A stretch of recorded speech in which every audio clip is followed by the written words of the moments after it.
setiap manusia dalam hidup ini secara fitri ya, membutuhkan beberapa macam kebutuhan, beberapa hal kebutuhan.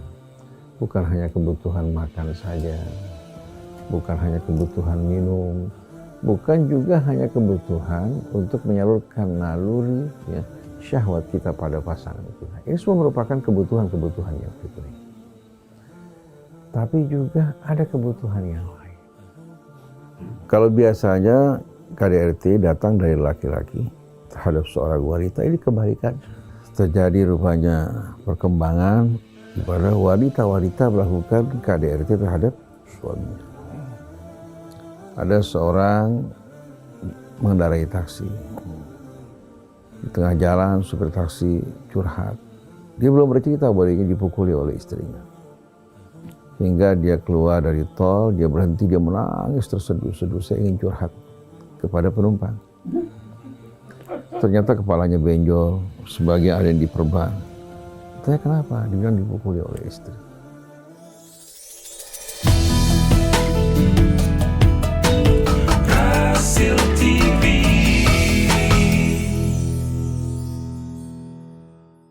Bismillahirrahmanirrahim. Assalamualaikum warahmatullahi wabarakatuh. Allahumma sholli ala sayyidina Muhammad ala sayyidina Muhammad. Alhamdulillah kita berjumpa lagi hari ini di pagi hari yang cerah dalam acara Psikologi Keluarga. Alhamdulillah di sini juga hadir Ustadz Yunaidi. Alhamdulillah hadir di sini, Kang Atep pada kamera. Dan kasus yang masuk adalah tentang seorang anak yang sudah nikah, ibunya juga pengen nikah juga. Udah usianya sudah 65 tahun, padahal dia merasa happy-happy saja. Apakah perlu masih ada pendampingnya? Satu lagi, problem dalam hal silaturahim, nanti akan dibacakan oleh Mbak Nuning, ya kan jelasnya ya. Assalamualaikum Ustaz Hussein, Assalamualaikum Pak Janur. Baik, kita mulai acara ini dengan membaca Al-Fatihah.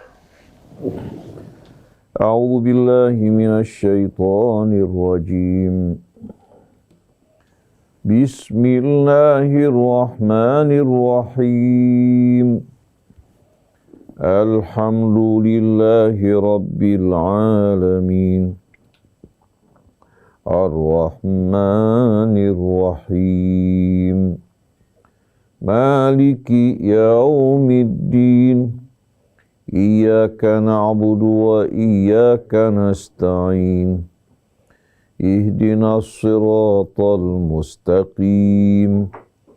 Siratal ladzina an'amta 'alaihim ghairil maghdubi 'alaihim waladdallin. Alhamdulillah kita sudah membaca Al-Fatihah. Mudah-mudahan Allah mudahkan kita menghadapi berbagai persoalan setiap hari yang selalu ada saja.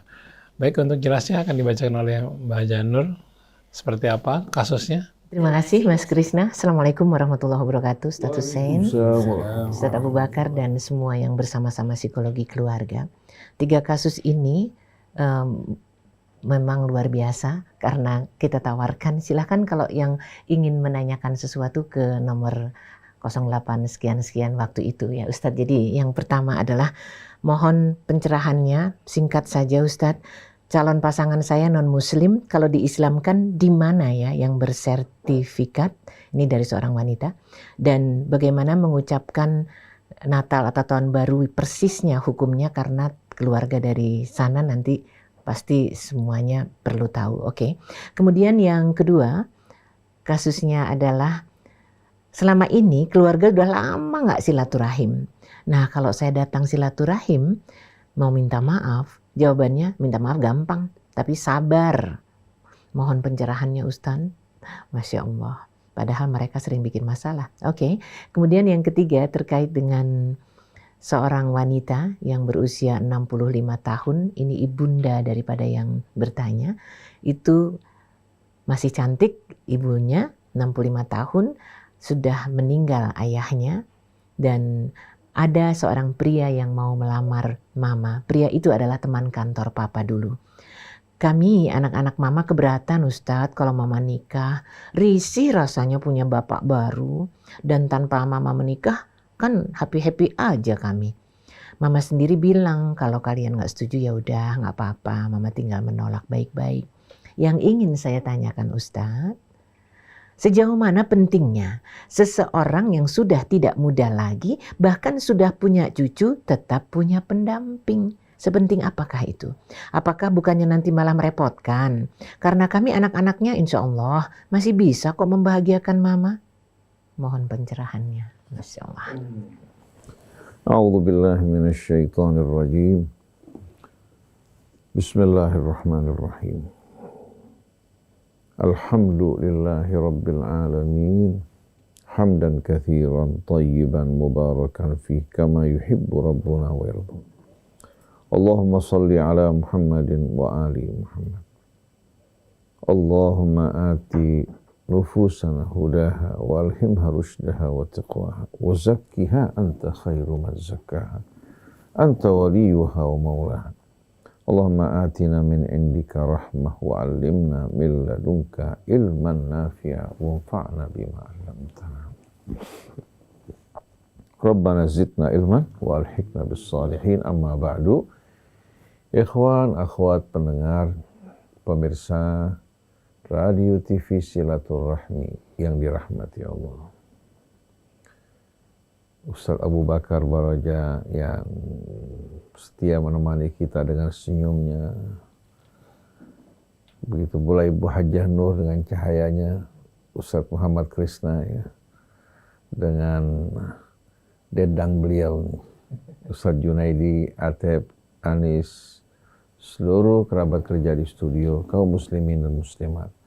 Begitu pula kepada seluruh ikhwan dan akhwat yang berasal dari ayah ibu yang sama. Yang sama-sama sedang menghadapi ujian. Semoga Allah membantu kita untuk dapat sukses dalam menjalani ujian dunia ini. Dimasukkan ke dalam kafilah para nabinya. Terutama sekali Nabi kita Muhammad SAW. Ada 3 kasus yang tadi kita dengarkan. Tapi pertama-tama saya akan menjawab kasus yang ketiga. Yang berhubungan dengan orang tua.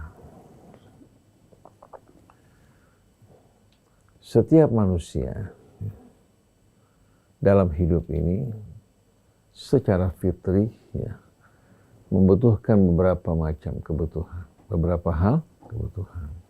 Bukan hanya kebutuhan makan saja. Bukan hanya kebutuhan minum. Bukan juga hanya kebutuhan untuk menyalurkan naluri ya, syahwat kita pada pasangan kita. Ini semua merupakan kebutuhan-kebutuhan yang fitri. Tapi juga ada kebutuhan yang lain. Kebutuhan yang lain ini ya, merupakan kebutuhan fitri. Di samping pasangan suami istri juga mempunyai kebutuhan ya, satu sama lain untuk menyalurkan juga kebutuhan biologisnya, juga ada kebutuhan hati dengan adanya pendamping di sisinya. Kenapa? Karena Allah jadikan pria wanita ini ya, merupakan apa? Merupakan satu kesatuan yang berasal dari apa? Dari jiwa yang sama. Oleh karena itu wanita adalah belahan jiwa laki-laki. Laki-laki juga merupakan apa? Belahan dari wanita. Allah Subhanahu wa Ta'ala ciptakan mereka berpasangan ya, agar mereka saling melengkapi, saling menutupi kebutuhan satu sama lain ya. Dan mereka merasakan bahwa kehidupan dunia ini tidak hampa dan sepi. Kalau seandainya pada masa-masa muda ya, ikatan di antara mereka lebih banyak dipengaruhi oleh apa? Oleh kebutuhan biologis. Ya. Mereka kurang memperhatikan kebutuhan apa? Kebutuhan hati mereka atau jiwa mereka. Tapi begitu mereka tiba pada usia tua, yang wanita telah menopause, sudah tidak berhasrat lagi untuk digauli, yang laki-lakinya telah tua, walaupun kebutuhan biologisnya katakan sudah berakhir atau berkurang, tapi justru kebutuhan akan adanya pasangan pendamping di sisinya tidak akan menghilang. Bahkan semakin tua semakin apa? Semakin terasa. Ada seorang kakek-kakek mengeluh kepada saya karena cemburu tentang istrinya. Saya punya dugaan tadinya wanita yang menjadi istrinya mungkin pada usia muda. Ternyata nenek-nenek. Waktu muda dulu istrinya keluar pergi arisan, mengadakan acara kesana kemari, bapak nggak ribut. Pada saat itu dia masih muda dan cantik. Tapi begitu mereka tua, si suami tidak mau ditinggalkan istrinya. Kalau istri tidak di sampingnya, langsung dia mencari-cari kesana kemari. Kalau istrinya mau keluar, dia bilang, mau ketemu sama laki-laki. Padahal sudah sama-sama tua. Jadi mereka merasa pada saat itu lebih butuh daripada sebelumnya untuk apa? Lebih berdekatan. Kalau pada masa muda yang laki-laki punya teman, yang perempuan juga punya teman, punya kesibukan, di hari tua mereka baru menyadari bahwa ternyata pasangannya ini merupakan apa? Merupakan pelengkap hidupnya. Jadi buat anak-anak yang mendengar ibunya memberitahukan mereka akan menikah lagi dengan seorang pria setelah ayah mereka meninggal dunia, mereka harus mengetahui bahwa yang dibutuhkan oleh ibu bukan kebutuhan biologis. Dalam usia 65 tahun, seorang wanita bukan hanya tidak berminat, bahkan merasa terganggu di saat digauli. Kecuali ada kasus-kasus yang ganjil. Ada kasus yang ganjil. Tapi pada umumnya wanita kalau sudah menopause, mereka berusaha menghindar apabila suaminya ingin menggaulinya. Seandainya juga dia lakukan karena tidak ingin menyakiti suaminya atau takut suaminya pergi kepada wanita lain. Jadi bagaimana mungkin wanita seusia 65 tahun walaupun cantik menikah karena disebabkan kebutuhan biologis. Tapi mungkin karena kekosongan di hati. Karena tidak mungkin kekosongan ini bisa digantikan dengan kehadiran anak di sisinya. Kehadiran saudara. Karena yang dibutuhkan justru apa? Yang dibutuhkan pendamping yang berbeda. Begitu juga seorang wanita, ya, kalau berpisah dari suaminya, walaupun pada masa muda, tidak mungkin kekosongan dia bisa diisi oleh bapak maupun ibunya. Betul tidak? Karena apa? Karena cita rasa suami berbeda dengan cita rasa ayah, ya, ibu, ataupun saudara maupun saudari. Nah, dalam hal ini kalau seandainya anak-anak keberatan, takut nanti kehadiran bapak akan menimbulkan persoalan di rumah, maka anak-anak di sini harus lebih memberikan perhatian. Jangan biarkan ibu sendiri. Jadi hendaknya anak-anak bergantian untuk mendampingi ibunya. Yang sudah bersuami minta izin sama suaminya, ya, untuk bisa bersama ibu. Bisa bersama suami sama anak seminggu sekali kumpul bareng ibu. Jangan biarkan ibu sendiri dan melamun. Isi dengan zikir, dengan membaca Al-Quran. Nah, kalau seandainya Anda satu keluarga pergi, digantikan dengan yang lain. Tapi kalau seandainya Anda hanya memberikan, katakan, bantuan secara materi, atau diajak jalan ke sana kemari, tanpa memperhatikan kesepian sang ibu, jangan salahkan ibu kalau ibunya berminat untuk menikah lagi, bukan karena kebutuhan biologis, tapi karena ingin ada teman berbicara, mengobrol, curhat. Nah, ini mungkin yang tidak dapatkan oleh ibu Anda. Dan terang-terangan ya, laki-laki semakin tua, wanita semakin tua, dia akan merasakan sepi kecuali yang menyibukkan dirinya dengan berzikir, beribadah kepada Allah Subhanahu wa Ta'ala. Tapi tidak semua wanita, ya, yang sudah lansia ini berpikir untuk menikah lagi. Sebagian lagi bahkan masih setengah tua, ditinggalkan suami, anak-anak masih kecil, dia nggak mau menikah lagi. Dia mau berjuang untuk mendidik anaknya. Itu merupakan apa? Merupakan keadaan tertentu. Tapi pada umumnya setiap manusia membutuhkan juga apa? Rasa cinta, membutuhkan teman untuk menghilangkan apa? Kesepiannya, teman duduk, teman curhat, dan lain sebagainya. Ini nggak bisa diingkari sama sekali. Sebagaimana itu dibutuhkan oleh ibu Anda juga semua sebetulnya membutuhkan hal yang sama. Cuma Anda melupakan hal ini seolah-olah ibu Anda merupakan makhluk yang lain yang berbeda dengan Anda. Jadi hendaknya kalau Anda memang keberatan untuk memberikan persetujuan ibu menikah lagi karena menghindari masalah dengan masuknya orang lain di tengah-tengah suasana seperti ini, hendaklah Anda mendampingi ibu Anda, menghiburnya, tidak meninggalkan dirinya sendiri. Kalau perlu tidur sekamar bersama-sama dia. Dan kebaktian kepada orang tua itu yang paling indah. Tapi kalau dia merasakan anak perempuannya sibuk dengan suami mana anaknya, yang laki-laki lebih banyak perhatian pada istri sama anak. Walaupun diberikan materi, diberikan uang yang mencukupi bahkan berlebihan, Ini tidak akan mengisi kekosongan jiwanya. Dulu ibu begitu bersabar ya, mengorbankan waktu istirahatnya, mengorbankan juga berbagai macam kesenangannya demi Anda. Sekarang Anda berbagi bersama saudara-saudara Anda untuk mengorbankan sebahagian masa-masa kesenangan untuk membahagiakan ibu Anda. Saya kira ini merupakan hal yang tidak berlebih-lebihan. Ini kesempatan bagi Anda semua untuk membuat ibu Anda bahagia dan ridha. Dan insya Allah bila jiwanya terisi, dia tidak berpikir lagi untuk menikah. Cuma sayang, kita selalu protes pada orang tua kita. Padahal waktu kita lebih banyak habis bersama pasangan kita dan anak-anak kita. Kita menganggap seolah hati ibu telah mati. Padahal dia lagi mendambakan pada saat di hari tua, anak-anak yang menghibur dirinya, yang menemaninya, yang mencintainya, yang merasa apa? Dirinya dibutuhkan. Kalau dia merasa dirinya dibutuhkan, itu akan menjadi kebahagiaan yang luar biasa. Tapi kalau tidak, dia akan memilih mengharap kematian akan datang lebih cepat atau didampingi seorang laki-laki yang tahu dan mengerti tentang dirinya. Karena Anda tidak memahaminya. Wallahu a'lam. Ini satu. Kasus yang kedua. Pertanyaan seorang wanita yang bertanya, kalau seorang ingin masuk ke dalam Islam yang bersertifikat harus pergi kemana? Sebetulnya Masjid Agung Sunda Kelapa sudah jauh-jauh hari. Ya, banyak mengislamkan ya, orang-orang yang masuk ke dalam Islam, baik pria maupun wanita.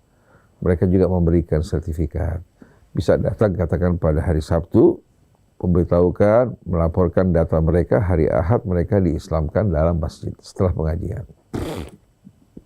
Cuma hendaknya seorang wanita apabila ingin menikah dengan seorang pria non-muslim, hendaknya betul-betul berupaya untuk membuat pria ini menjadi muslim yang sejati dulu. Bukan masuk ke dalam Islamnya karena pernikahan. Begitu nanti hubungan di antara Anda tidak harmoni, dia akan keluar lagi dari Islam. Bahkan bisa saja pada saat Anda sudah cinta padanya, memiliki anak, dia mengatakan saya akan keluar dari Islam. Islam tidak memuaskan saya. Kalau kamu ingin bersama saya, silakan keluar dari Islam. Nah, banyak wanita menjadi korban dalam hal ini. Nah, kemudian berkaitan dengan ucapan selamat Natal. Ucapan selamat Natal hanya sekedar ucapan. Sebagian orang memandang hal ini sepele. Syahadat juga asyhadu an la ilaha illallah wa asyhadu anna Muhammad Rasulullah juga merupakan ucapan. Nah, sekarang kalau kita memahami makna selamat Natal sebagaimana ya yang dimaksudkan oleh para pemeluk agama Kristen, baik Katoliknya, Protestan dan lain sebagainya. Natal itu merupakan peringatan hari lahirnya Yesus sebagai anak Tuhan. Sebagai anak Tuhan. Arti Yesus yang diperingati dan dirayakan adalah Yesus anak Tuhan. Yang merupakan salah satu oknum yang membentuk struktur ketuhanan dalam agama mereka. Bapa di surga, kemudian Roh Kudus dan anak, yaitu Yesus.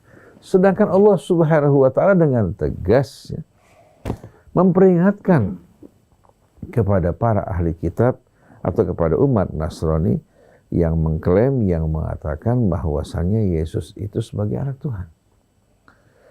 Bahkan Allah juga menerangkan dalam surat Maryam bagaimana langit bergetar ya, dan hampir hancur berkeping-keping karena mereka mengatakan Tuhan memiliki anak. Allah berfirman dalam surat Maryam, wa qalu takhadar rahmanu walada. Mereka berkata bahwa Ar-Rahman memiliki anak. Laqad ji'tum syai'an idda. Sungguh kalian telah mengucapkan kedustaan, kebohongan yang amat dahsyat. Takadus samawatu yatafattarna. Takadus samawatu yatafattarna. Ya. Takadus samawatu yatafattarna minhu wa tanshaqqul ardu wa takhirul jibalu hadda anda au lirrahmani walada. Hampir-hampir saja langit hancur berkeping-keping. Bumi terbelah dan gunung runtuh karena mereka mengatakan bahwa Allah memiliki anak. Nah, coba saudari kita, demikian pula kaum muslimin dan muslimat renungkan. Bagaimana kira-kira pendapat kalian kalau seorang mengucapkan selamat Natal yang artinya selamat atas lahirnya Yesus sebagai anak Tuhan? Apakah ucapan selamat ini tidak bertentangan dengan keimanan kita? Bagaimana kita di hadapan firman Allah, laqad kafara alladziina qalu innallaha huwal masihu ibnu Maryam. Sungguh telah kafir orang yang mengatakan bahwa Allah adalah Al-Masih putra Maryam. Ayat berikutnya, laqad kafara alladziina qalu innallaha tsalitsu tsalatsa. Sungguh telah kafir orang yang mengatakan bahwa Allah itu salah satu di antara 3 Tuhan. Yaitu Bapa, Anak, dan Ruh Kudus. Ini merupakan apa? Merupakan keterangan yang tegas dari Allah Subhanahu wa Ta'ala. Dan Allah Subhanahu wa Ta'ala mengutus para nabinya untuk mengajarkan ajaran tauhid yang mentauhidkan Allah dan tidak mempersekutukannya dengan sesuatu. Oleh karena itu, dalam hal ini kita wajib untuk berlepas tangan. Tidak boleh kita mengucapkan selamat pada sesuatu yang salah. Tapi setiap pemeluk agama bisa menjalankan agamanya masing-masing. Lakum dinukum waliyadin. Mereka tidak berhak memaksa kita untuk mengikuti agama mereka, mengimani apa yang mereka imani. Kita pun tidak akan memaksa mereka untuk mengimani apa yang kita imani, mengikuti apa yang kita ikuti. Lana a'maluna walakum, bagi kami amal kami, bagi kalian amal kalian. Dan ini sebetulnya tidak akan mempengaruhi hubungan di antara kita. Tidak saling mengganggu. Kita bisa bekerja sama dalam berbagai macam persoalan yang bermanfaat. Memerangi narkoba, minuman keras, pergaulan bebas, termasuk LGBT yang dikecam oleh semua agama. Menegakkan keadilan. Kita bisa bersama-sama, tapi dalam keimanan, sebagaimana kalian tidak mau diganggu, kami juga tidak mau diganggu. Oleh karena itu dalam acara ritual mereka, memperingati malam Natal, hari Natal, mengucapkan selamat di antara mereka, itu di antara orang yang sama-sama meyakini. Nah, kami yang tidak meyakini Yesus sebagai anak Tuhan, tapi kami meyakini Dia sebagai hamba Allah dan Rasul-Nya, tidak mungkin kami mengucapkan pada selamat pada sesuatu yang dimurkai Allah, menurut iman dan keyakinan kita. Oleh karena itu, Nabi Ibrahim ketika mengingatkan orang tuanya untuk meninggalkan penyembahan berhala, dengan membawakan bukti-bukti dan juga menerangkan bahwa dia telah mendapatkan petunjuk dari Allah Subhanahu wa Ta'ala, mengajak orang tuanya untuk mengikuti dirinya agar berjalan di atas jalan yang lurus. Orang tuanya mengajak. Qala araghibun anta an alihati ya Ibrahim. Apa kamu berpaling dari Tuhan-Tuhanku wahai Ibrahim? La in lam tantahi la arjumannaka wahjurni maliya. Kalau kamu tidak menghentikan dakwah kamu, aku akan merajam, melempari kamu dengan batu. Atau kamu tinggalkan aku dalam waktu yang lama. Nabi Ibrahim dengan sikap yang lemah lembut terhadap orang tuanya. Dia tidak melupakan orang tuanya. Tapi sikap orang tuanya tidak benar, gak bisa diikuti. Ini merupakan ayat 46. Silakan baca. Dimulai dari ayat 41. Dalam ayat 46, Ibrahim mengatakan apa? Qala salamun alaik. Dia mengatakan salamun alaik. Qala salamun alaik, karena dia diusir. Sa'astaghfiru laka rabbi innahu kana bi hafiya. Aku akan memohon ampun kepada Allah untuk engkau. Sungguh Tuhanku betul-betul amat peduli, penuh kasih sayang terhadap diriku. Wa'tazilukum wa ma tad'una min dunillah. Tapi aku akan meninggalkan kalian, ya, dan apa yang kalian sembah selain Allah. Wa'tazilukum wa ma tad'una min dunillah. Wa ad'u rabbi asa alla akuna bi du'ai rabbi syaqiya. Aku akan meninggalkan, ya, kalian dengan apa yang kalian sembah, dan aku akan memohon kepada Tuhanku. Semoga aku tidak kecewa dengan permohonanku kepada Tuhan. Pada saat itu Ibrahim masih memohon ampun untuk orang tuanya. Sampai terbukti orang tuanya mati dalam kekafiran. Pada saat itu Ibrahim langsung menghentikan permohonan doa untuk orang tuanya. Jadi kita lihat dari ayat dalam surat Maryam, ayat dalam surat Maryam, ya, ayat dari mulai ayat 41 silahkan dibaca hingga ayat 49. Kita akan lihat bagaimana dialog antara Ibrahim dan ayahnya. Sedangkan pada ayat yang lain, pada surat Maryam juga Allah Subhanahu wa taala menerangkan di sini. Pada ayat 88 tadi yang saya bacakan, wa qalu ittakhadhar rahman walada, dimulai dari ayat 88. Silahkan diperiksa kembali, ya. Begitu juga yang menjelaskan kekafiran orang-orang yang mengatakan bahwa Yesus sebagai anak Tuhan, ya, atau Yesus sebagai Tuhan, terdapat dalam suratul Maidah. Silahkan diperiksa, nanti bisa menjadi pegangan buat kita bahwa ini bukan masalah yang sepele, tapi masalah yang betul-betul apa? Perlu mendapatkan perhatian dari kita. Kita bersikap baik terhadap setiap manusia.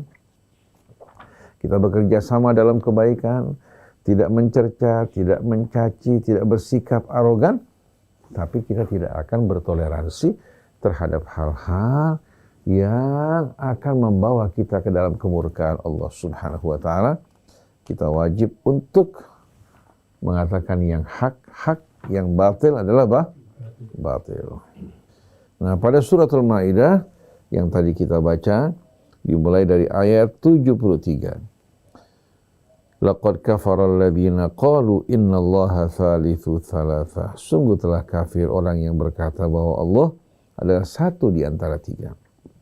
Wa ma min ilahin illa ilahun wahid. Sungguh tiada ilah, tiada Tuhan kecuali hanya satu Tuhan. Wa in lam yantahu amma yaquluna la yamassanna alladziina kafaru minhum adzabun alim. Kalau mereka tidak menghentikan apa yang mereka ucapkan, maka mereka akan terkena azab yang maha pedih atas apa yang mereka lakukan. Jadi mereka yang sedang melakukan dikecam dan diancam oleh Allah. Bagaimana kita mungkin melakukan sesuatu yang bakal mengundang azab Allah Subhanahu wa taala kepada kita semua. Oleh karena itu tugas kita, ya, sebagai orang yang beriman, yang menerima petunjuk dari Allah, untuk mengajak mereka yang belum, ya, beriman kepada Allah Tuhan yang Maha Esa, untuk mengingatkan mereka, bukan mengucapkan selamat atas perbuatan salah yang mereka lakukan.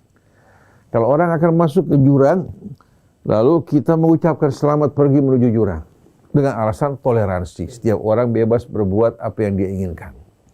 Ini enggak dibenarkan dalam agama. Jadi bukan kita bersikap ekstrim arogan, tapi kita ingin mengingatkan kesalahan orang yang salah dan mengajak mereka kembali kepada kebenaran. Tapi kalau kita memberikan selamat pada yang salah, sampai kapan mereka akan sadar? Ini masalahnya. Jadi barang siapa yang ingin untuk masuk ke dalam Islam dan memiliki sertifikasi, silahkan datang ke Masjid Sunda Kelapa. Tapi hendaknya seorang wanita bila ingin menikah dengan seorang pria non-muslim, sebelum meyakini keislamannya dengan benar, jangan menikah terlebih dahulu. Kemudian berkaitan dengan kasus yang ketiga, itu kasus seorang yang minta maaf katanya. Sudah lama tidak bertemu, dia minta maaf, ternyata disikapi dengan sikap yang tidak menyenangkan. Dalam hari ini Anda tidak perlu untuk peduli, ucapkan saja minta maaf, ya. Kalau saya berbuat, saya keikhlasan. Adapun sikap mereka sebetulnya yang tidak baik akan merugikan mereka. Akan merugikan mereka. Dan ibu atau bapak kalau telah melakukan, ya, hal-hal yang benar, meminta maaf dari kesalahan, kalau seandainya berkaitan dengan hak, kembalikan hak orang lain. Nah, sikap mereka tidak penting bagi bapak dan ibu, yang penting sikap kita yang baik dan benar. Serahkan selebihnya kepada Allah Subhanahu wa taala. Allah Subhanahu wa taala Maha Pengasih lagi Maha Penyayang. Mudah-mudahan jawaban ini berkenan di hati kita semuanya. Amin. Insyaallah. Terima kasih Ustadz Hussein. Jadi, wahai anak-anakku, kalau ayah bunda yang sudah sendiri, usianya sudah senja, kira-kira jawaban Ustadz Hussein tadi mudah-mudahan membuka sekat pemahaman baru. Tapi kira-kira apa kata Ustadz Abu Bakar, ya? Mari kita simak. Bismillahirrahmanirrahim. Assalamualaikum warahmatullahi wabarakatuh. Waalaikumsalam warahmatullahi wabarakatuh. Alhamdulillah.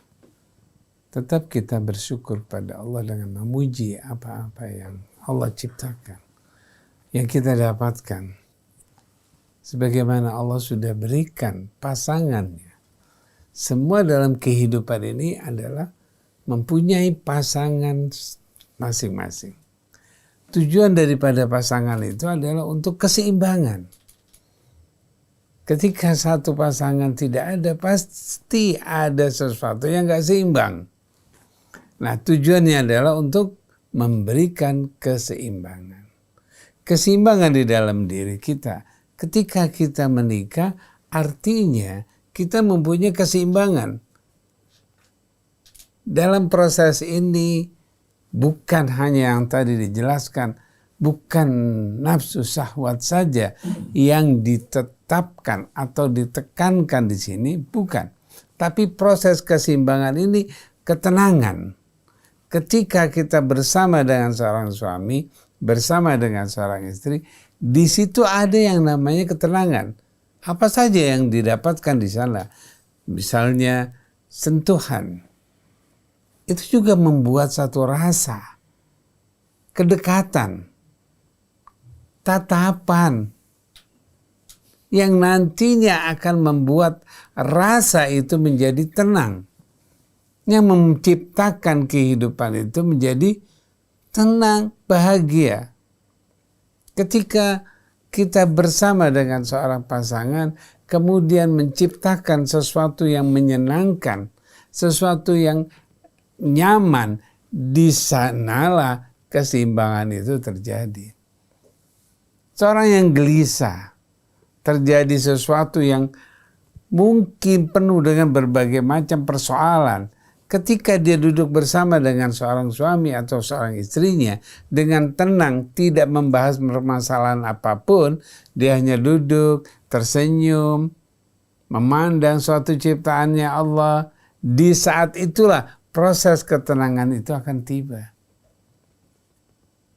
Mungkin dalam kehidupan kita sehari-hari, pikiran kita, keinginan kita sibuk terus mencari sesuatu yang di luar diri kita.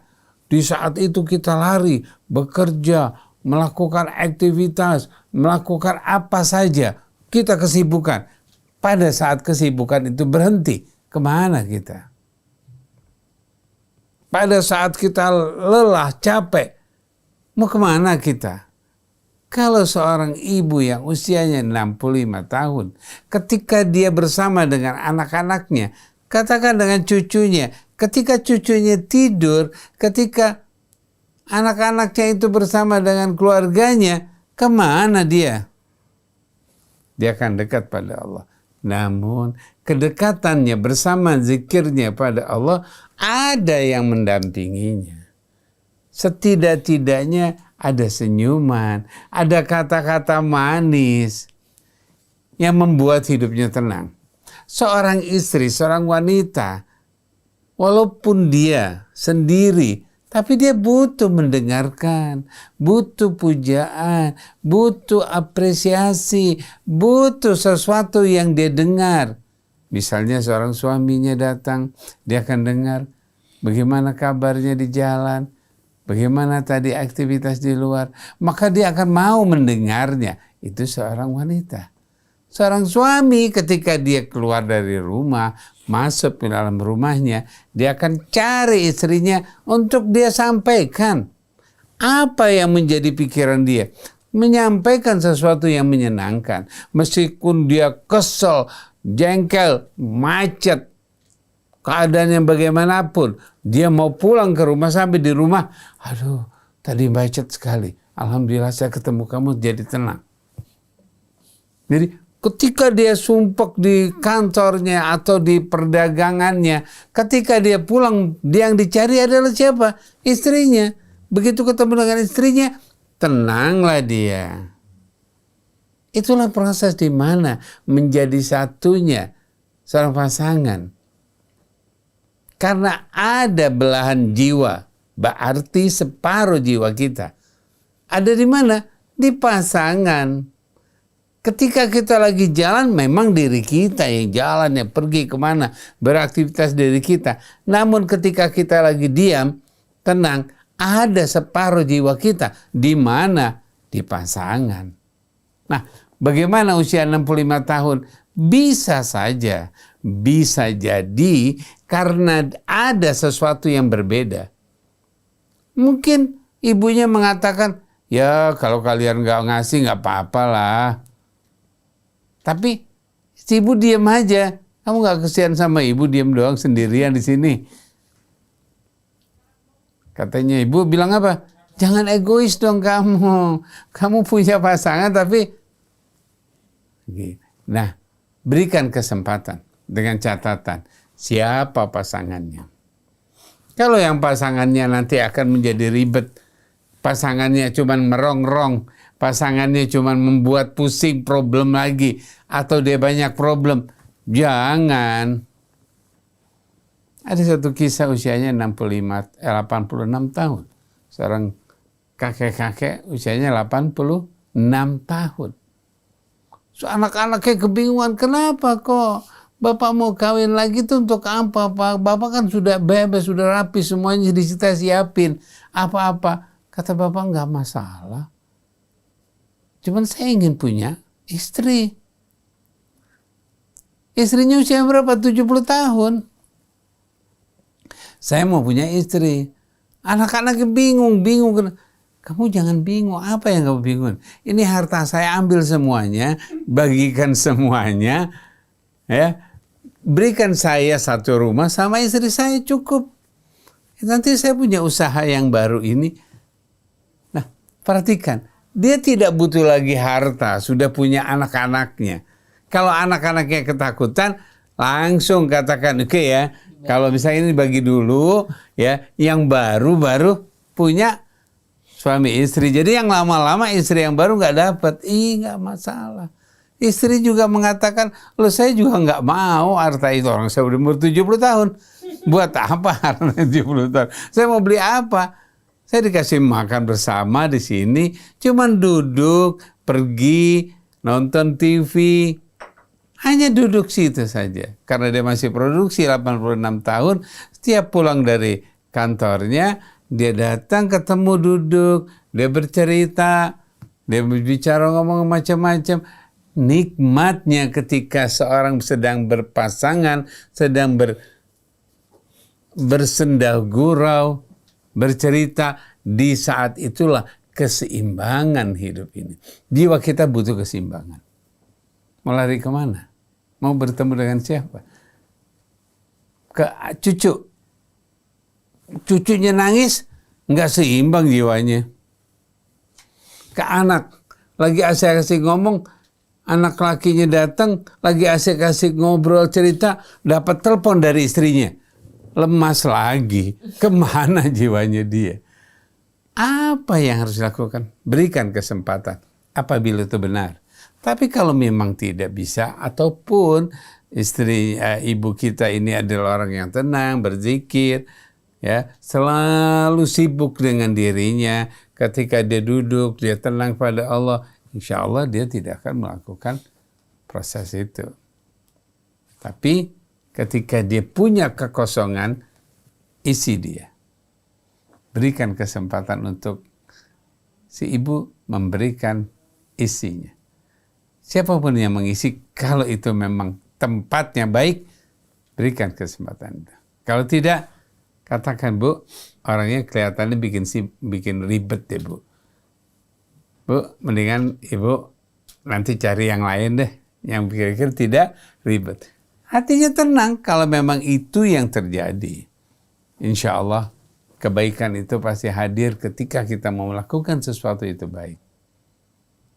Mengenai ucapan, mengenai silaturahim, itu adalah sesuatu proses.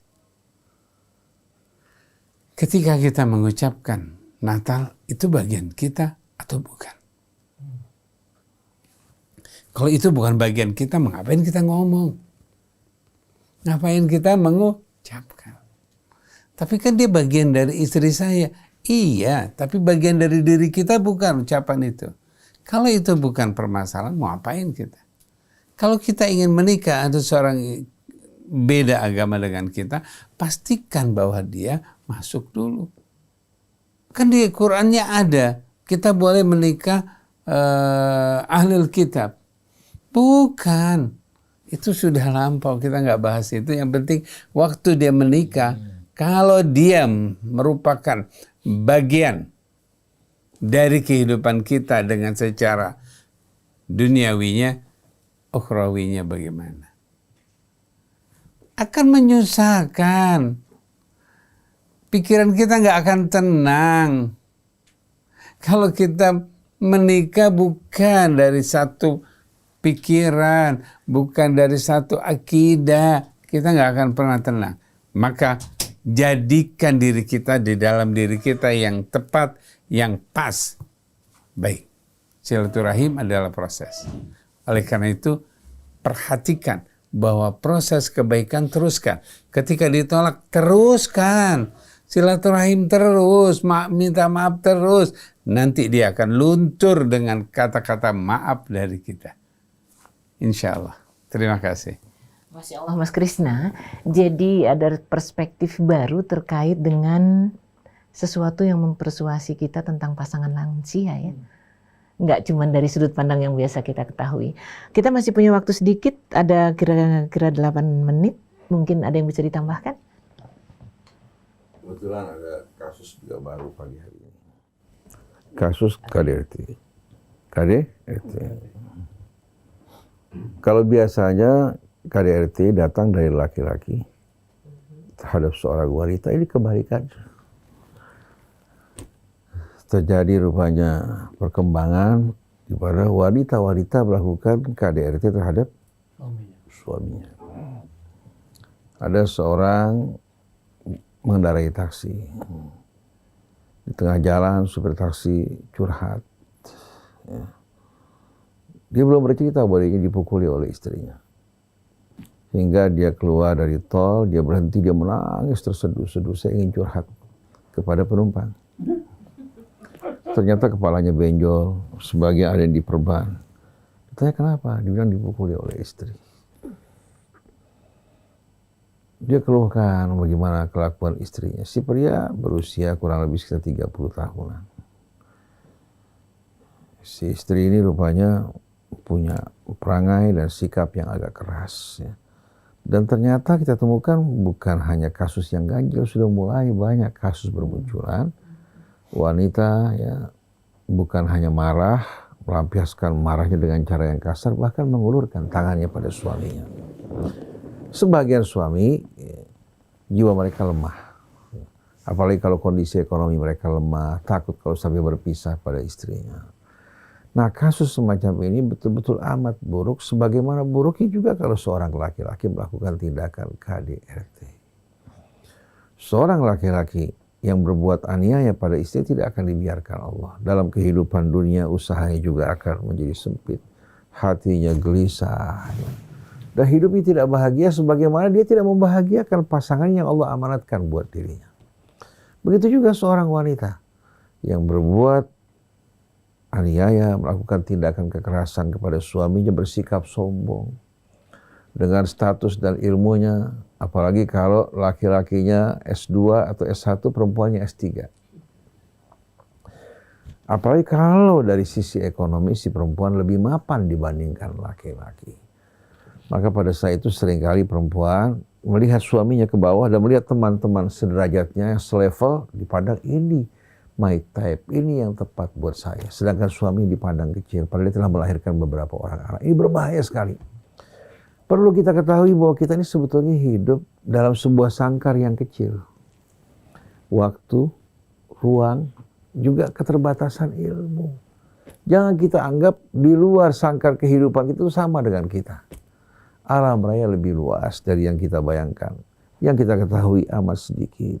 Maka dalam sangkar ini, yang sempit sebetulnya penuh keterbatasan, kalau kita tidak pandai-pandai membawa diri, mengingat Allah Subhanahu wa Ta'ala, maka sangkar ini akan menghempit diri kita.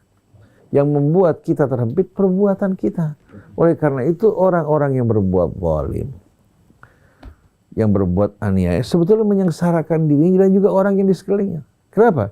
Dalam bahasa Arab kata zalama yadhlimu diambil dari kata zalam, kegelapan. Orang yang zalim ini Orang yang menyelimuti dirinya dengan kegelapan, yang membuat gelap tutur katanya, perbuatannya dan sikapnya. Jadi bukan Allah yang membuat hidupnya gelap, tapi perbuatan dan perilakunya. Kalau dia suka berkata buruk, berkata yang tidak baik, menyakiti orang lain, orang di sekitarnya akan sakit, akan menjauh. Nah, pada saat itu dia akan merasakan dirinya apa? Merasakan betul-betul sepi walaupun di tengah-tengah keramaian. Gelap walaupun di tengah-tengah suasana terang. Dan sendiri walaupun dia memiliki keluarga yang cukup banyak. Kenapa? Karena dia menyelimuti dirinya dengan kegelapan. Maka hati-hati seorang laki-laki yang berperilaku tidak baik terhadap istri maupun anaknya. Walaupun si pria mencukupi kebutuhan istrinya, dari sisi materi diberikan, pendidikan diberikan, tapi ingat, kalau dia sakiti mereka, maka yang akan menyelimuti dirinya kegelapan. Belum lagi di masa akan datang, di hari tua, di saat dia membutuhkan perhatian, pendampingan dari istri maupun anaknya. Sang anak berusaha menjauh karena trauma terhadap apa yang dilakukan orang tuanya dulu. Bahkan di saat dia berumah tangga, dia akan menjauh, tidak mau dekat dengan orang tuanya. Dan di hari tua kita pada saat itu yang kita butuhkan bukan materi. Bukan juga hiburan, piknik wisata ke sana kemari. Tapi yang dibutuhkan pendamping yang mendampingi kita, baik pasangan kita maupun anak-anak kita. Dan seorang wanita yang perilakunya seperti tadi, sebetulnya wanita yang mempersiapkan kehidupan yang penuh dengan kegelapan dan duri-duri yang akan menyakiti dirinya. Tapi perbuatan baik, sikap mulia, hormat pada suami, ini merupakan jaminan keamanan buat dirinya. Saya tahu seorang wanita, dari sisi ekonomi, pendapatan lebih tinggi dari suami. Dari ilmu dan pendidikan pengalaman, si perempuan lebih berpengalaman. Dia menikah dengan seorang laki-laki sarjana juga, tapi rupanya karena sikap wanita ini yang jiwanya lebih lapang, jiwanya lebih dermawan, tangannya terbuka, Allah berikan rezeki pada si wanita lebih banyak daripada suaminya. Hingga suaminya pun dalam sebagian besar kehidupannya bergantung pada istri. Urusan anaknya juga semua istri yang turun tangan. Tapi istri ini walaupun bersuamikan orang yang lebih rendah dari sisi keilmuan, juga dari sisi ekonomi, dia tidak sama sekali merendahkan suaminya. Selalu dia mengedepankan suaminya. Dalam berbicara selalu seolah-olah dia bertanya pada suaminya. Demikian pula dalam keputusan, di tengah-tengah orang-orang yang kerja bersamanya, bukan si perempuan yang ambil keputusan.